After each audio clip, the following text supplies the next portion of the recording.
De retour sur le plateau du plus lion des mornings, mesdames et messieurs, en ce lundi 3 décembre, toute première semaine de ce mois de décembre qui va donc fermer voilà, les portes et fenêtres de l'année 2018. Et décembre, ça en va quoi? Décembre se termine, go. Avec lui 2018, ça en va aussi au... Avec tous les problèmes qu'on a eus, eux aussi vont rester derrière nous. Il faut espérer, mais il y en a quelques-uns quand même qui vont rester. se rappeler au bon souvenir en 2019. On va trouver moyen de les écraser. Mesdames et messieurs, alors on vous présente tout de suite ce qu'il y a au menu. En tout premier lieu, Iron Bibi de souffre-douleur à homme fort du Burkina Faso. Oui, nous partons au pays des hommes intègres pour découvrir ce champion du monde de log lift, c'est-à-dire le porté d'épaule. Et il s'appelle Cheikh Ahmed Al-Hassan Sanou, dit Iron Bibi. Un nom qui fait un petit peu rigoler, mais quand on voit sa stature, ça fait beaucoup moins rire. Et c'est l'un des hommes les plus forts au monde. Donc, comme on vous l'a dit, originaire du Burkina Faso, il souhaite y développer cette discipline pour canaliser la force des jeunes. C'est ça le premier élément homme fort du jour. Deuxième élément, on va parler de whisky. Le whisky français notamment. On dit que le whisky français varie comme ses terroirs. Exactement. Donc souvent, quand on pense whisky, pour ceux qui boivent, la spéciale dédicace au 237, eh bien, on dit souvent que le whisky est associé à l'Écosse, à l'Irlande, voire même au Japon. Mais le whisky devient aussi français. Et si la production hexagonale reste confidentielle, eh bien, le nom des distilleries bondit. Ce sera le deuxième élément éthylique du jour. Climat oblige pour le troisième élément AFP que nous allons vous proposer, le réchauffement climatique. Alors, on les appelle les climato-sceptiques, les personnes comme Donald Trump qui ne croient pas du tout à cette réalité des faits, mais la vidéographie, c'est peut-être de cela dont a besoin M. Trump, c'est-à-dire un dessin, pour qu'on lui explique un peu les choses.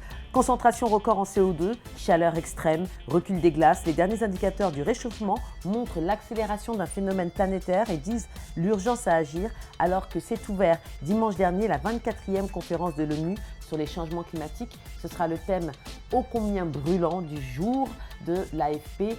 Ce sera surtout la vidéographie du jour. Et mesdames et messieurs, on va enchaîner en quatrième et dernière position justement pour le compte des marques de l'AFP.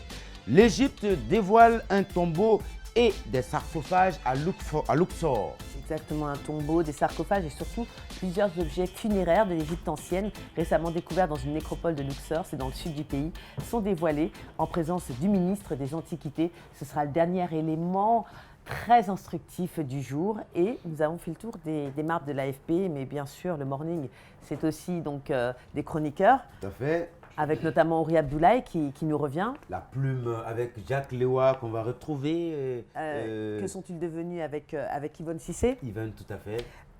Les trouvailles. Les trouvailles. Et puis… le micro-baladeur, bien sûr. L'image du jour. Et tout ceci condensé, eh bien, c'est votre morning avec l'émission avec laquelle on espère vous divertir le matin.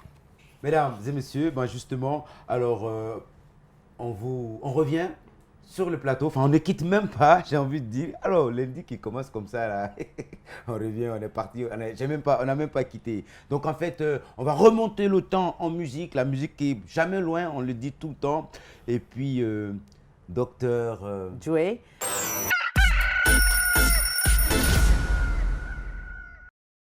À l'époque, j'allais danser au bain-douche. David Guetta était encore DJ. Non, si, on est en 2000. On est en 2000, ça, je suis catégorique. 2000. Ouais, alors, si. De toute façon, tu avais dit que si ta mémoire est bonne, on peut passer à côté, Style pas Joey, loin. Bon, 2000. Pas très loin. En revoyant le clip tout de suite, Delphine, des bains-douches. 2000, bah oui, à l'époque, on allait bouger son pot de chaud encore. Ouais. On avait encore la forme, on était jeunes. J'imagine, j'aurais bien aimé te voir à cette époque. À cette époque-là? Ah bah écoute.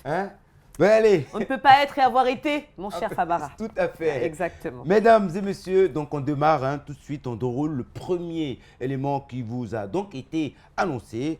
Iron Bibi de souffre-douleur, ce monsieur, il est devenu homme fort du Burkina Faso. Et surtout champion du monde de log lift, le porté d'épaule. Découvrez le parcours impressionnant de Cheikh Ahmed Al-Hassan Sanou, dit Iron Bibi. On peut avoir été une victime et se transformer en champion du monde. Regardez. 180 kg, 1,90 m, 63 cm de tour de bras. Cheikh Ahmed Alassane Sanou, dit Iron Bibi, est l'un des athlètes les plus forts au monde. Il est originaire de Bobo-Dioulasso au Burkina Faso. Actuellement, je suis reconnu comme l'un des plus forts quand il s'agit de la force des épaules. Et c'est dur pour quelqu'un de m'arrêter dans cette épreuve.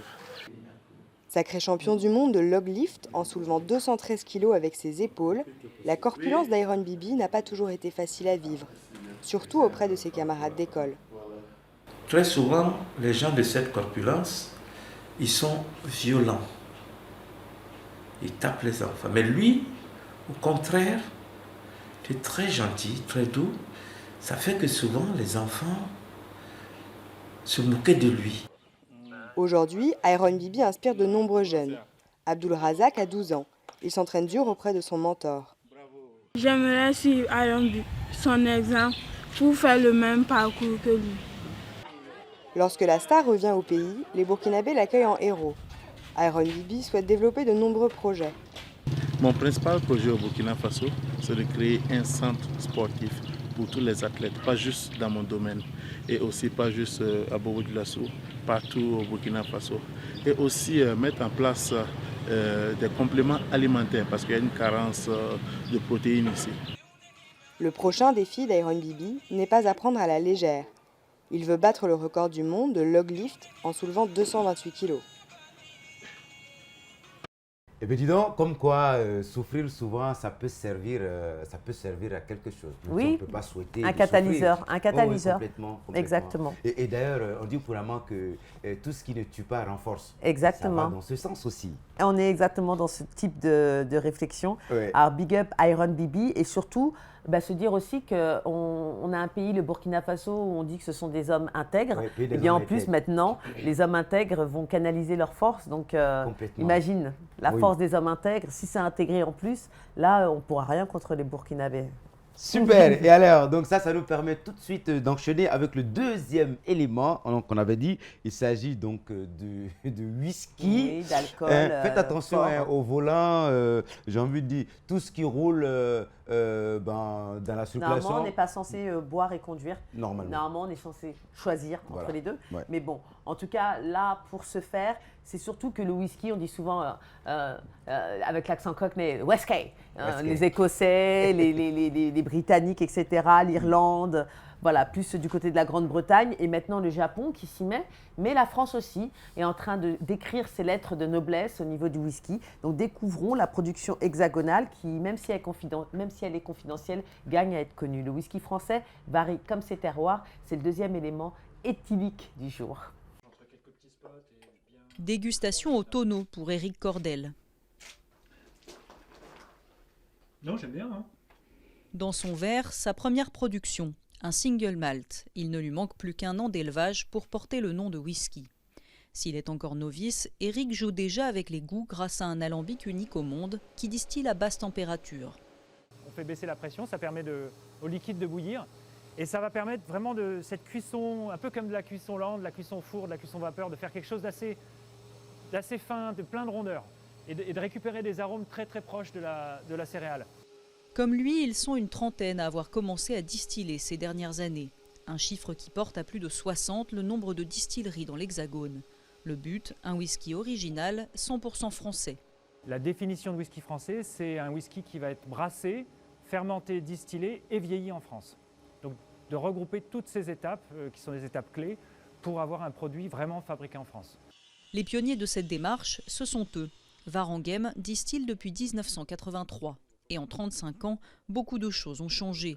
Le whisky breton a notamment obtenu une indication géographique protégée. Très clairement, hein, avant 2010, le whisky breton, c'est une idée absurde. Et dans la tête des gens, c'est une idée absurde. Au tout début, on s'est complètement adapté au marché. Le marché, c'était 95% de blend vendus en grande distribution. On a fait un blend pour la grande distribution. Clairement, c'était ce qu'il fallait faire.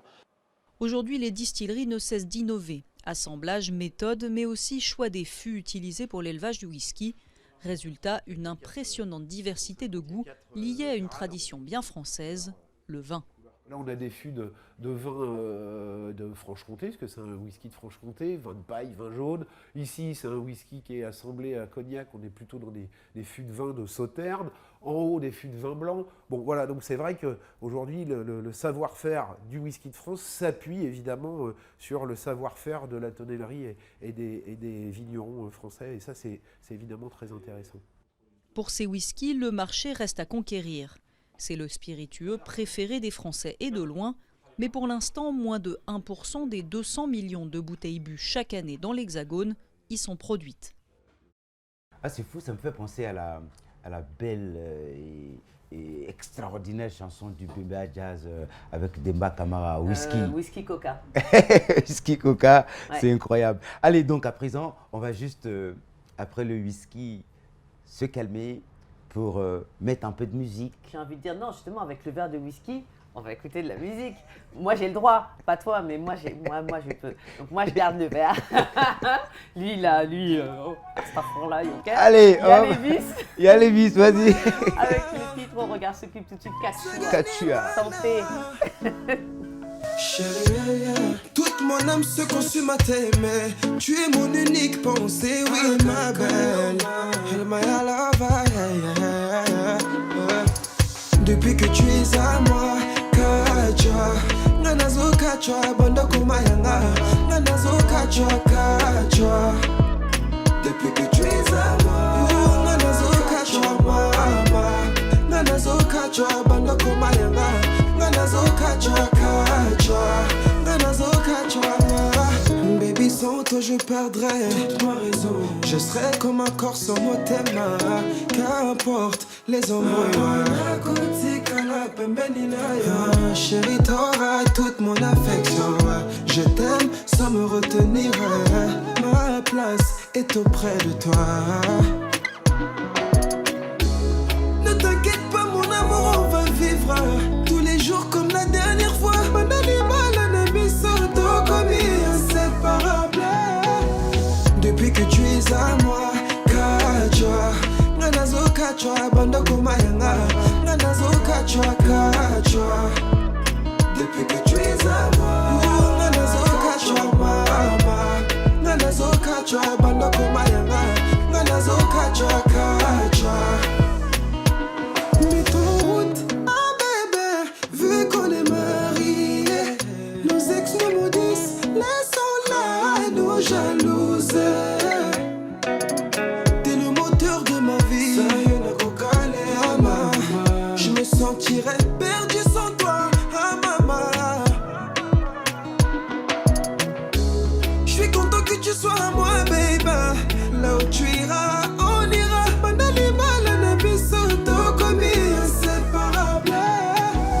Depuis que tu es à moi, Kachua. Nanazo Kachua, banda kumayanga. Nanazo Kachua, Kachua. Depuis que tu es à moi, Nanazo Kachua, mama. Nanazo Kachua, banda kumayanga. Nanazo Kachua, Kachua. Nanazo Kachua, mama. Nanazo Kachua, mama. Nanazo Kachua, banda kumayanga. Nanazo Kachua, mama. Si j'étais une larme, je naîtrais de tes yeux pour caresser ta joue et mourir sur tes lèvres. Depuis que tu es à moi, Kachua. Nanazo Kachua, banda kumayanga. Nanazo Kachua, Kachua. Depuis que tu es à moi, Nanazo Kachua, mama. Nanazo Kachua, banda kumayanga. Nanazo Kachua, Kachua. Oh yeah, yeah, Kachua.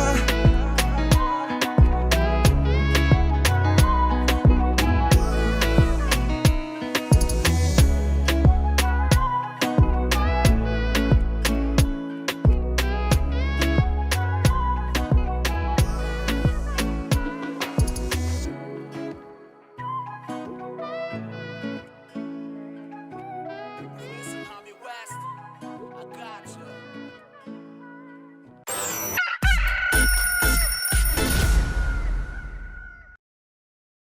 Ben voilà, magnifique, formidable clip, hein, belle chanson aussi, surtout. Tout à fait, Famara. Wallahi, billahi, tallahi. Allez, on va pas traîner, on enchaîne maintenant avec, là pour parler maintenant de réchauffement climatique. Oh, j'aime bien le ton, hein, vraiment empoulé que tu prends, genre vraiment tu prends la responsabilité de ça. Ouais. Donc c'est le thème de la vidéographie du jour, parce que le temps presse et que la 24e conférence de l'ONU sur les changements climatiques s'est tenue dimanche dernier pour justement sensibiliser sur ces questions du réchauffement climatique. C'est le thème de la vidéographie que nous regardons tout de suite. Dans le monde entier, la température a déjà augmenté de 0,8 degrés depuis l'époque pré-industrielle. Les concentrations de gaz à effet de serre dans l'atmosphère ont atteint les niveaux les plus élevés depuis au moins 800 000 ans. Selon nos capacités à maîtriser nos émissions futures, le thermomètre pourrait encore gagner jusqu'à 5 degrés d'ici 2100, ce qui aurait un fort impact sur la vie sur Terre. Même dans les scénarios plutôt optimistes, l'accélération du réchauffement climatique menace les ressources disponibles en eau potable et la sécurité alimentaire de millions de personnes. Les 4 principales cultures vivrières mondiales, blé, maïs, riz, soja, vont perdre en productivité. Et pourtant, d'ici 2050, il faudrait doubler la production alimentaire pour nourrir les 9 milliards de personnes que comptera la planète. Parallèlement, 20 à 30% des espèces animales et végétales sont menacées d'extinction, les variations de température étant trop rapides pour qu'elles s'adaptent. Pour chaque degré Celsius de réchauffement moyen, le niveau de la mer s'élèvera entre 26 et 98 cm d'ici la fin du XXIe siècle en raison de la fonte des glaces. Cela provoquera des phénomènes migratoires de grande ampleur. Même 30 cm de hausse peuvent avoir un impact considérable, aggravant les phénomènes climatiques extrêmes. Tempêtes, sécheresses, inondations ou glissements de terrain. L'eau des glaciers terrestres se raréfiant, le débit des fleuves va diminuer, pesant ainsi sur la production hydroélectrique ou l'agriculture. Affecter également les océans, les importantes migrations de stocks de poissons vers les eaux fraîches redessinent la carte des zones de pêche, privant ainsi certaines populations d'une ressource alimentaire essentielle. Enfin, les effets cumulés du réchauffement climatique vont exacerber des conflits violents dans certains pays pour des terres ou des ressources en eau.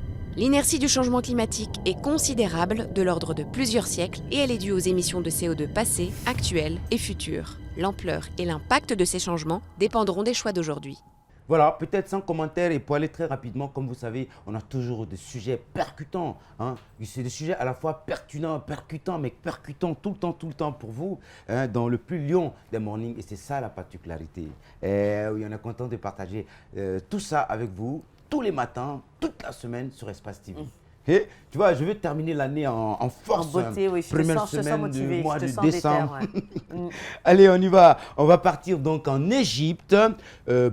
L'Égypte qui dévoile un tombeau et des sarcophages à Luxor. Exactement, dans le sud du pays. Donc, ont été dévoilés en présence du ministre des Antiquités un tombeau, des sarcophages et plusieurs objets funéraires qui proviennent de l'Égypte ancienne, et ça a été récemment découvert dans une nécropole de Luxor dans le sud du pays. Regardez, c'est un moment historique, dernier élément de l'AFP du jour. L'Égypte cache encore bien des trésors. Sur la rive ouest du Nil, près de la vallée des rois à Luxor, une nouvelle tombe de l'ère pharaonique vient d'être découverte. Devant le célèbre temple funéraire de la reine Hatshepsut, un sarcophage du XIIIe siècle avant Jésus-Christ, encore scellé, a été ouvert pour la première fois par une mission d'archéologues égyptiens et français. Il s'agirait de celui d'un haut responsable proche des pharaons. Ils ont trouvé un nouveau tombeau de la période ramesside avec de très belles peintures colorées dans lesquelles sont représentées l'épouse royale Ahmès Nefertari et son fils, le pharaon Amenhotep Ier. La tombe est présentée comme celle du superviseur des momifications du temple de Mout. Elle renferme aussi plusieurs milliers d'objets funéraires de l'Égypte ancienne, des sarcophages décoratifs, des momies bien conservées et de nombreuses petites statuettes en bois, faïence et argile, appelées Utchepti. L'Égypte mise sur ces nouvelles découvertes historiques pour tenter de faire revivre une industrie touristique dévastée depuis la révolution de 2011. Voilà, le plus lonely morning, comme je disais tout de suite, hein, c'est-à-dire qu'on se projette dans le futur, on peut aller dans le passé, on vit dans le présent, parce qu'on a parlé de climat tout à l'heure. On est à la fois dans l'actualité, même on se projette, tu sais, c'est impressionnant. La vie est un éternel recommencement. Jusqu'à présent, on n'arrive pas à comprendre, malgré les fouilles et les découvertes, comment la civilisation égyptienne a décliné de la sorte. On gage beaucoup sur justement un dérèglement climatique, une sécheresse qui aurait vraiment anéanti, on va dire, cette civilisation qui a inspiré jusqu'à présent, plurimillénaire. Heureusement d'ailleurs que voilà, il y a beaucoup de documentation là-dessus, même s'il reste encore avec les fouilles. L'archéologie aussi qui évolue au fur et à mesure, on découvre tout le temps des choses et ça, on peut dire tant mieux, on continue. Mais que l'histoire peut nous permettre de comprendre le futur. En fait, en comprenant mieux notre passé, ça nous permet de comprendre notre futur parce que chaque ère qui s'est succédée, il y a eu d'abord la fin des dinosaures et puis il y a eu la fin de la civilisation, donc les civilisations antiques. Donc à chaque fois, en comprenant ces phénomènes-là et en arrivant à mettre une cause, on peut aussi avoir des informations sur la fin aussi de notre civilisation puisque le réchauffement climatique là, dont on parlait précédemment, clairement, nous sommes dans une dynamique plus de fin de cycle d'une ère que de début. Enfin, tout à fait. Ça fait peur, mais non, ça fait peur, mais bon, c'est qu'est-ce que tu veux. Il faut qu'on dise, voilà. C'est un fait qu'on ne peut pas nier du tout. Aïcha connaît, elle va un petit peu nous enjailler. Qu'est-ce que tu en dis? Si, et j'ai dit Zimbabwe.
Ça veut dire quoi, Zimongoli, Fabara?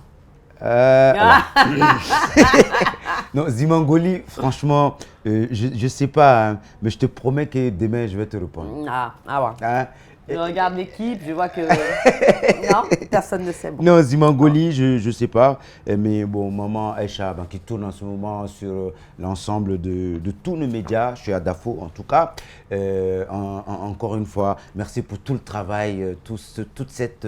je veux dire... je ne sais même pas combien de titres au total elle a fait, tellement elle a chanté plein de choses. Moi, je me souviens encore, Aïcha Kona avec ses yeux. Et tu sais, on disait, Moussa Nuvessé d'Anglais là, ça. C'est ce que vous avez dit. Hey, la femme là sait chanter. C'est incroyable, ça. C'est ado, déjà, on disait ça d'elle et puis ça continue encore. Maman Aïcha. Hein? Et puis à tous ceux qui l'aiment aussi. Et mesdames et messieurs, donc justement après cette autre pause musicale, on va faire une autre pause. Hein, mais avant, il faut savoir qu'on aura donc à venir, donc à suivre Espace Reportage. Exactement, et le reportage d'aujourd'hui est consacré justement au basket. Non, pas les baskets, pas les sneakers, mais les pastèques. Les pastèques en Guinée.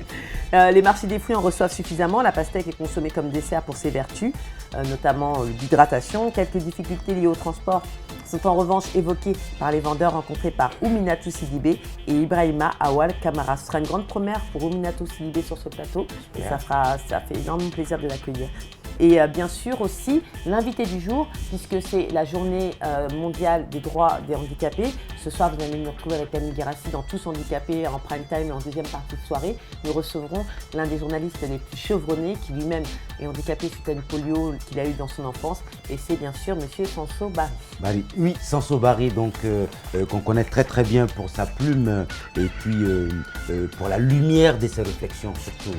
Moi, c'est un journaliste que j'apprécie vraiment, qui fait honneur. Je pense que nous l'apprécions tous. Je pense que nous l'apprécions tous. Complètement. Valide. Que l'on soit valide ou non, oui. sa plume elle est valide à 1000%. Complètement.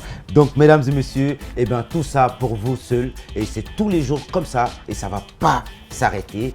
On termine l'année avec, et on va démarrer une nouvelle année avec le plus long des mornings. Ça va s'arrêter un jour?